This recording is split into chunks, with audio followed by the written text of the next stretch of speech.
Big revelations, honest reactions, and some heated moments across the MMA world. UFC 320 may be over, but the fallout is just heating up. Daniel Cormier drops major details on Magomed Ankalaev's rib injury, Jamahal Hill gives his honest take on Alex Pereira's dominant win, and more stories are making waves around the globe. Alright guys, let's get into it. Hours after UFC 320, news broke that Magomed Ankalaev went into his rematch with Alex Pereira far from 100%. His manager, Ali Abdelaziz, revealed that the former light heavyweight champ was carrying a serious rib injury going into fight week. Soon after, a video started circulating online showing Ankalaev receiving injections to his ribs just weeks before the fight. While some fans initially doubted the timeline, speculating the injury happened mid-fight when Pereira targeted the body with those brutal elbows on the ground, Daniel Cormier quickly set the record straight. In a recent video on his YouTube channel, DC confirmed the injury was real and serious. Cormier explained that Ankalaev could only hit pads and do cardio for about 6 weeks leading up to the fight.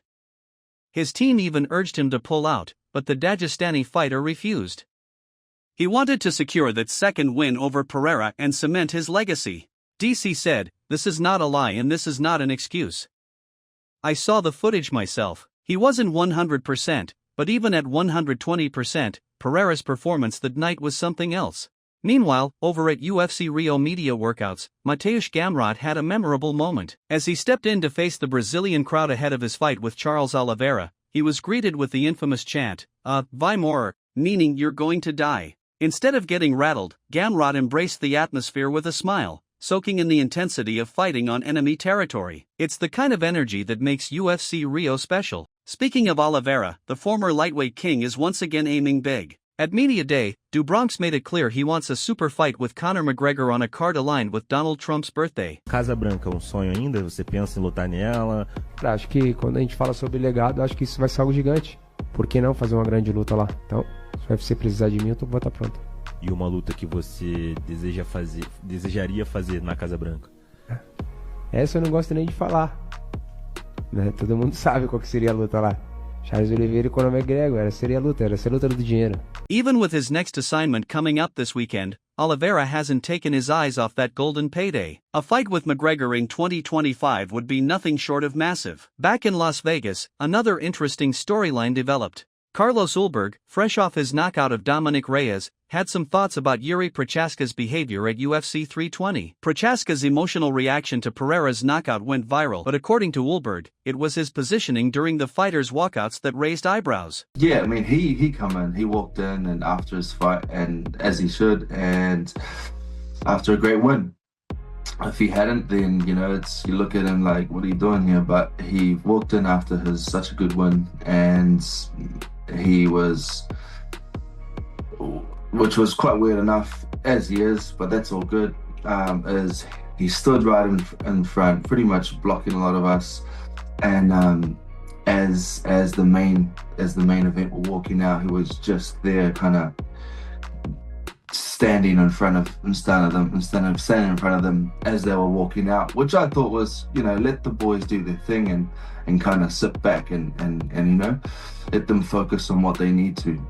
But he wanted to just stand right there in front of them as they were walking out to prepare for battle. So, but that's his go, that's his take, so it's all good. Ulberg told Ariel Helwani that Jiri stood right in front of everyone as the main event fighters were walking out, almost blocking their path. While he didn't make a huge deal out of it, he made it clear he found it a bit odd.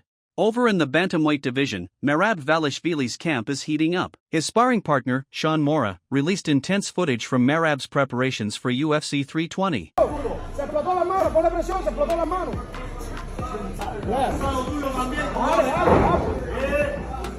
Dale, se explotó las manos, vamos, suéltale las manos.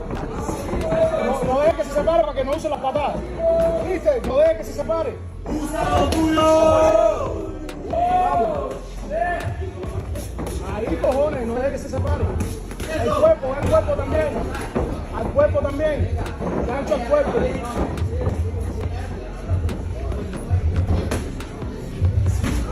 Un minuto. Esa, métele López, que se lo come.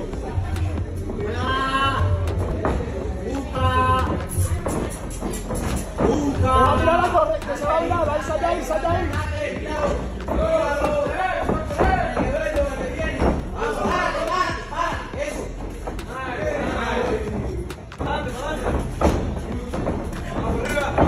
The footage shows Merab pushing at full throttle, a clear sign of how seriously he's taking his upcoming challenge against Corey Sandhagen. Meanwhile, boxing promoter Eddie Hearn didn't hold back during a recent appearance on the MMA Hour. He launched a sharp critique at Dana White and the UFC's fighter pay structure.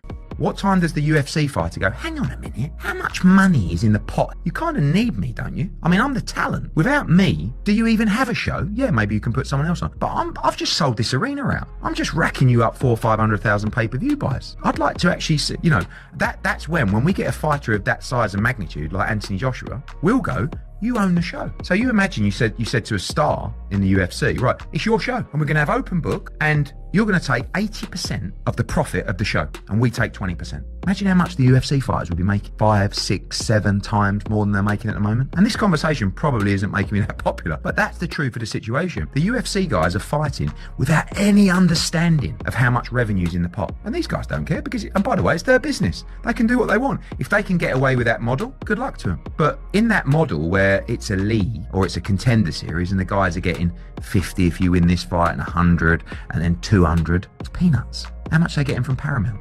If it's multi-million dollars per show for the rights fee, which it probably will be, the profit is unbelievable. Hearn argued that if fighters received a fairer share of revenue, they'd be making 5 to 6 times more than they currently do.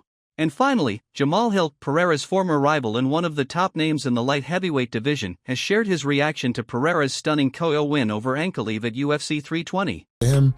He's like, this dude is impressive. Like, this dude is impressive. You can't not be a fan of what he does and what he is. He said something in the face-off before the fight. He said, I don't want to go back to the tire shop.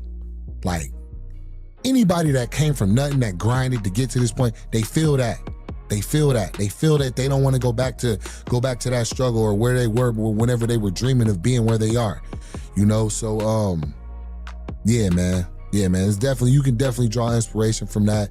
You can definitely draw a lot from that. I was there. You can feel the energy when he won, whenever he got the victory and everything. He set everything on fire.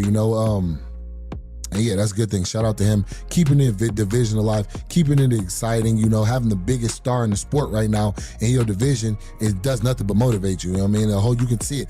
Everybody, there was a bunch of 205s there. Ulberg was there. Jiri was there. I was there.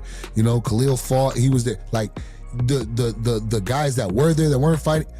Even the one that did, you could see the fire. You could see the fire. It lit a fire under everybody, and they ready, man. The division is hungry. We're in a very good spot, and I'm happy. Despite their past rivalry, Hill had nothing but praise for Poatan. He called Pereira inspiring and even labeled him the biggest star in MMA right now. Hill said, "This dude is impressive." Hill's reaction perfectly sums up what many fighters are feeling. Alex Pereira isn't just winning fights, he's elevating the entire division. And there you have it, from DC revealing Ankalaev's injury details, to Oliveira aiming for McGregor, to Jamahal Hill's honest and heartfelt reaction to Pereira's rise, the MMA world never sleeps. If you enjoyed this roundup, make sure to hit that like button, subscribe, and turn on notifications so you don't miss any of the latest MMA news. Thanks for watching, and we'll see you in the next one.